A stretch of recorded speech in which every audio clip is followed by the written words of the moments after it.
on a scale of 1 to 10, how afraid are your staff of getting COVID-19? I would say 10. I would say 9 or 10. My carers are so frightened they're going to catch it. That is why half of them decided not to work, because of fear. I think if it goes on for a year, I don't think we will escape it. I do believe that we will have customers and carers that will have COVID-19. So you just face that reality? I think we're going to just take each day as it comes. Yeah, we just each day as it comes. Like you really are the front line at that point. We are. And you're exposed while the rest of us we're depend upon you. Have you got children at home? I've got an 8-year-old and a 16-year-old at home with my husband. I actually have an elder child who's 25 and a 4-year-old granddaughter who I can't see at this moment in time. What's your feelings when, for instance, you get back home and inevitably hug your daughter or touch her? You can't do it. It's very hard. It's very hard to be able to tell my 8-year-old just to wait a minute, Mum just needs to go and get changed. And because she's not seeing me all day.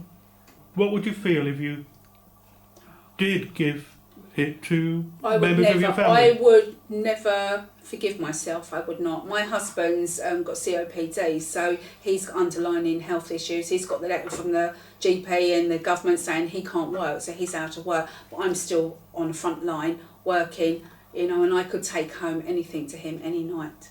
I would never want to think about it. No. I can't think about it. No. I will just carry on, continue doing my job to the best of my ability, but I can't think. We've all been tested. And we'll get our results back in the next few days. Yeah, and I do think it's hard.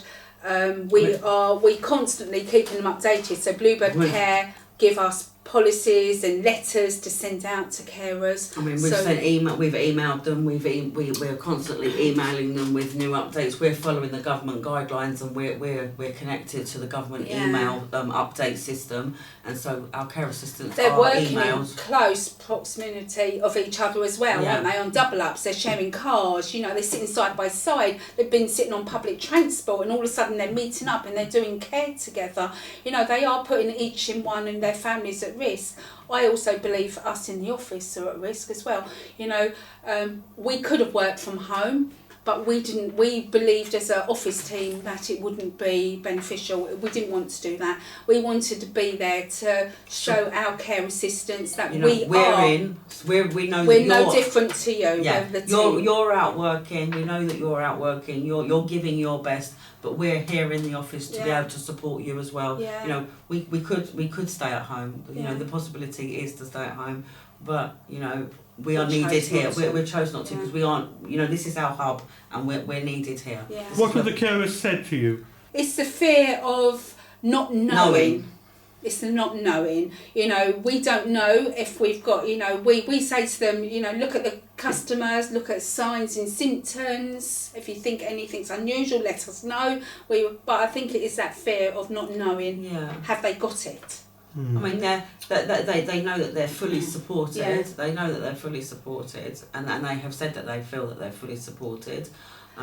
But it is. It's just. I mean, I think it's probably the same for everybody. Really, it is the not knowing who has it or who may. When should we wear our masks? When should we wear? Yeah. When do we need to do the next step to wear our other protective PPE? Does it worry you that this could go on for a year? That is a big fear. Bluebird Care's been here for 7 years now. We've had a really good reputation. We've got fantastic customers and carers. We've had, and we're losing half our workforce. Like people talk about frontline people being brave. Is it being brave, or is it just saying this is the job? I don't think it's brave. It's just doing the job. I have to do it. It's my job. Yeah. Yeah. Yeah. You've chosen this job, right? Yeah. It's your job. Yeah. It's your duty. It's your duty of care. It's my duty of care. Yeah, definitely, to do this. Because you think of those people, if you didn't do it... Who would? Yeah. And we would have vulnerable customers without any care. And they I'd be having safeguardings on my hands, Yeah, they would be in hospital. Yeah. They would be in hospital. Yeah.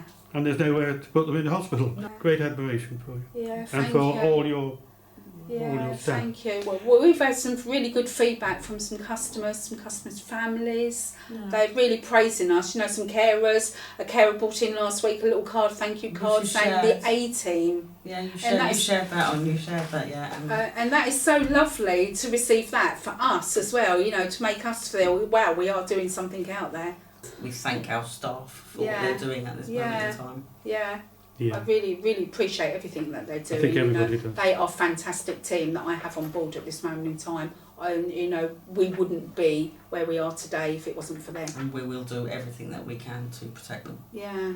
My carers get £11 an hour. Is it? I think it's obviously a hard job, but it's also a gratifying job. I think it's a very rewarding job. Rewarding. It's lovely. I personally, when I was even a care assistant, to be able to finish my end of my day to know that I have supported XYZ customer and I've achieved something.